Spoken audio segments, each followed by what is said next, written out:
निस्संदेह ये काफ़ी चुनौतीपूर्ण मामला था।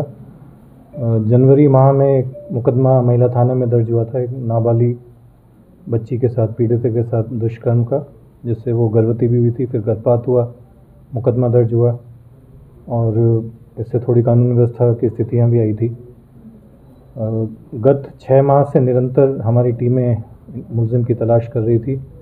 उन मुलज़िम की तलाश में राजस्थान के विभिन्न ज़िलों में, एमपी, झारखंड, गुजरात, सब जगह जाते रहे, परंतु दुर्भाग्यवश कोई क्लू या कोई सुराग नहीं मिला।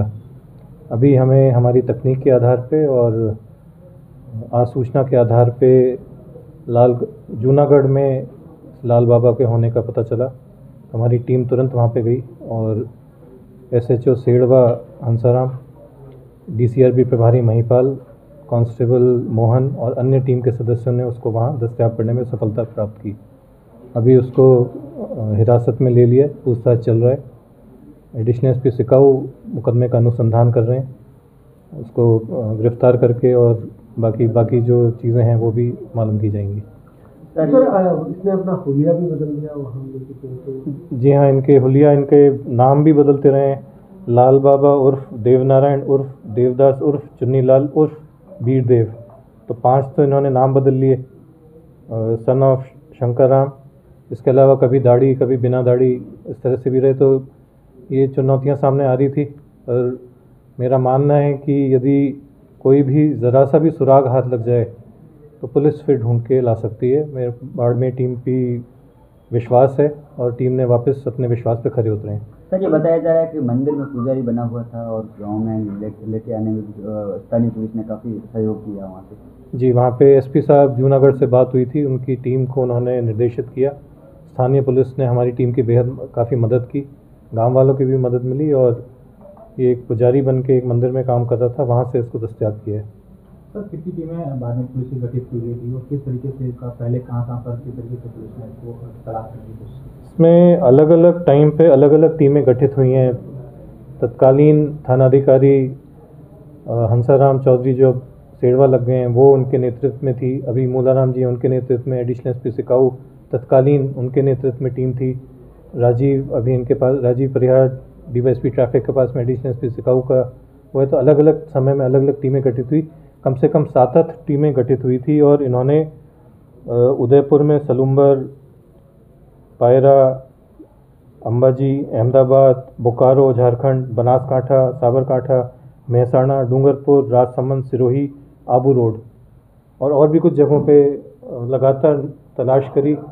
जंगलों में जाते थे, मठों में जाते थे, जहाँ जहाँ पे भी संभावना हो सकती है कोई पुजारी या रिलीजियस जगह पे जहाँ जा सकते हैं छुपे होने की, जहाँ जहाँ संभावनाएं मिली। इसके अलावा परिजनों ने, समाज वालों ने और भी कोई सुराग दी या कोई सूचना दी, उनके एक एक टिप, एक एक लीड को ये फॉलो करते रहे।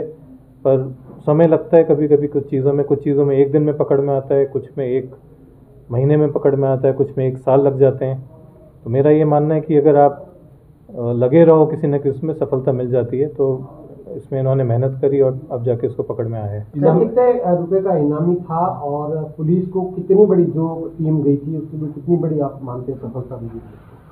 देखिए, इनाम की राशि पुलिस मुख्यालय में अलग अलग स्तर पे, मेरे स्तर पे, आईजी साहब के स्तर पे, पुलिस मुख्यालय के स्तर पे अलग अलग प्रावधान है।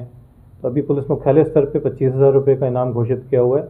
मैं प्रयास करूंगा इस राशि को बढ़ा दिया जाए। जो मेरे स्तर पे है वो तो बढ़ा ही देंगे और आगे भी। ये चुनौती 2-3 कारणों से था। एक तो नाबालिग पीड़िता के साथ में दुष्कर्म होकर गर्भपात होना, उससे थोड़ा संवेदनशील बन जाता है। प्लस कुछ लोग, थोड़ा बहुत कानून व्यवस्था भी इससे आई थी और अब अपराध भी गंभीर प्रकृति का था। तो उन सब चीज़ों के उसमें जिस टीम ने अच्छा काम किया उसको उचित पारितोषिक दिलवाएंगे। सर, में कोई और भी आरोपी इसमें मामले में सम्मिलित है? ये अभी अनुसंधान चल रहा है, अभी ख़त्म नहीं हुआ है। इसमें घटना से संबंधित अन्य आरोपी अगर हैं, वो इनकी मुलजिमों की मदद करने में अगर कोई आरोपी थे, वो इन सब में अनुसंधान चलेगा और अगर कोई दोषी पाया गया तो वो भी अरेस्ट होएगा, गिरफ्तार होगा। अपने बाड़मेर के अलावा और भी इसके खिलाफ मामले दर्ज है? और इसके अन्य कोई मामले अभी तक सामने आए नहीं है। कोई और मुकदमा दर्ज हो वो देख लेंगे, पर अभी तक हमें जानकारी में नहीं है। सर, ये बाबा काफ़ी शातिर बताया जा रहा था, फिर अपने इसने कोई इससे निशानदेही नहीं छोड़ी थी जिससे उसको पकड़ा जा सके, लेकिन पुलिस ने ऐसी कौन सी टेक्निक अपनाई जिससे ये मतलब पकड़ में आ गया? देखिए, हमारी तकनीक और आसूचना के आधार पर इससे ज़्यादा मैं कुछ बोलना नहीं चाहूँगा। कोई भी अपराधी किसी भी प्रकार का अपराध कहीं भी कर ले, ये बेसिक फंडामेंटल प्रिंसिपल्स हैं कि कोई ना कोई सुराग वो छोड़ जाता है। इसी तरह से कोई अपराधी फरार हो जाता है तो पुलिस के पास में कोई जादू का आईना नहीं होता, अलादीन का चिराग नहीं होता, लेकिन जैसे ही कोई सुराग मिलता है तो टीमें उस पर काम करती हैं और फिर मुलजिम तक हम लोग पहुंच जाते हैं। अभी कुछ समय पूर्व ही बाड़मेर पुलिस ने एक 18 साल पुराने वारंटी को भी गिरफ्तार किया था। तो मतलब मुलजिम तो पकड़ में आता है, चाहे वो जल्दी आए चाहे देर से आए। कोशिश हमारी यही रहती है कि ज़्यादा जल्दी पकड़ में आए। Thank you.